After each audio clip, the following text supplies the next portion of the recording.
I think it's so important. I say this all the time for people to really do something where they are in a space where they're doing a lot of introspective work to go down to their first principles. Like, why do I think these things? Why do I feel these things? Why do I want these things?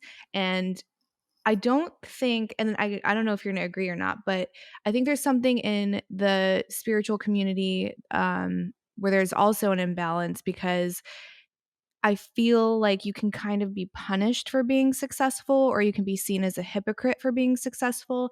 And I don't think that there's anything wrong with wanting to build, like $1 billion company. I don't think there's anything wrong with wanting to have a certain salary goal or a certain car. I think you just have to really know why you want those things, and it has to be for yourself or for your family or like have a healthy relationship with finances, for example, versus maybe someone who's like clinging and clutching and being very greedy. There's also a perspective of time is a tool and time is a resource and time is free, or no, I'm sorry, money is a tool, money is time, money is freedom. And it's what relationship do you have with the material, not necessarily that the material is bad.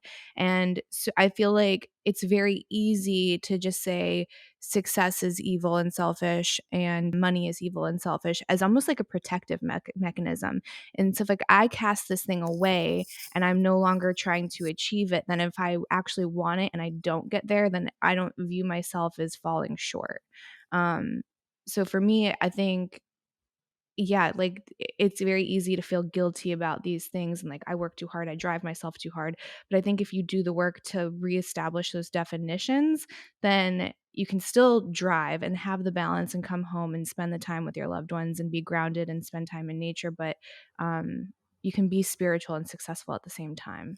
Yeah, those are great points. I mean, for me, I'm struggling with the balance, I would say. And so an interesting one is not, I'm not like guilty that I work hard. I just, or anything, or like, oh, it's not right to have money, or like, I want to have a successful company. Absolutely. I've wanted that my entire life. I've been working so hard for 15 years. And like, finally, it's starting to work with like something I care about and it feels amazing. But there's also this idea I struggle with around enough.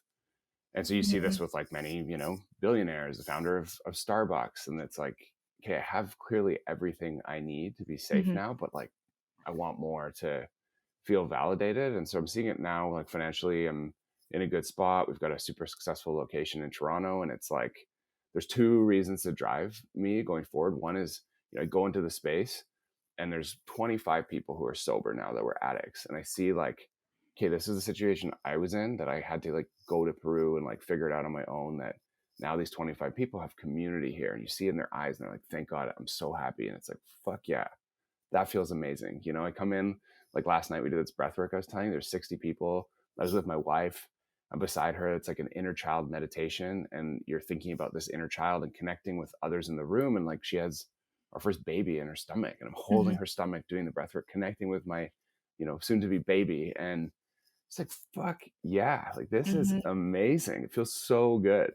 But then there's part of me who's like, okay, we built this thing. We got to open in New York. We got to open in LA. And it's good to have those goals. But I also know that behind those goals, there's nothing there. It's like pretty empty. Like you're not. And so an example was 2 years ago, my hero, like Ben Greenfield, Dave Asprey, like these are guys I was listening to um, to get healthy. And like when I was an addict and I like started doing the biohacking and got into them and now I'm talking to them and like Ben is using our app and Dave's using our app and it's like, holy shit, like feels awesome and cool, but I'm also the same person. So like if that didn't happen, so what? And so it's really interesting as you start to hit your goals, like you don't actually change, and so you can your entire life then the goals get bigger. So now it's at first it was, oh, can we only make one studio, and now the studio is crushing it, so we've got a second one, and now it's like, well, can we go to New York? And I'm probably going to spend 80 hours a week opening in New York and like getting it, and then it's going to work, and then I'll be like,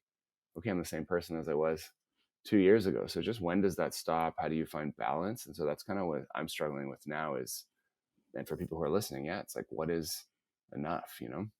Yeah, and I think that answer is gonna be different for everybody, and again, I think it's all in how you frame it, so it's like if I open up the more locations I open up, then the more people I'm touching and helping, to improve their lives, right? And create that sense of community. And there's a very big difference between that energy and then someone who's like, I just have to conquer and I have to like stake my flag in as many places as I can, right? So both of those things can be wildly successful and have the same, market evaluation at the end of the day.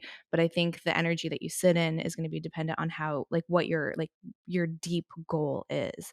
So yeah, I think because I've talked to a lot of like my yogi friends and they're just like, well, I really want my business to do this, or I really want this car, but I feel like I can't do it because then everyone will judge me and think that I'm this hypocrite. I'm like, no, absolutely not. Like your intention is everything and your purpose is everything. So you can't just judge, like that's just judgment, right? So that should be everything that those people are against is judging. So, Yeah, absolutely. And I like you mentioned like clutching. And so it's if you sit in it, it's like you're going back to your why, knowing mhm. yourself. And so I feel the two whys of me, the old why of the I'm Mhm. unsafe, I need more, I want to do this thing. And then the new me is more of the, breath work I mentioned, being around these people, feeling like actually what the product is doing. So it's interesting to see this old programming of like safety as a child come up, and this clutching. I like that term because you can feel it when you're like, oh, holding on so tight that it's not healthy. But that's a struggle for me for sure.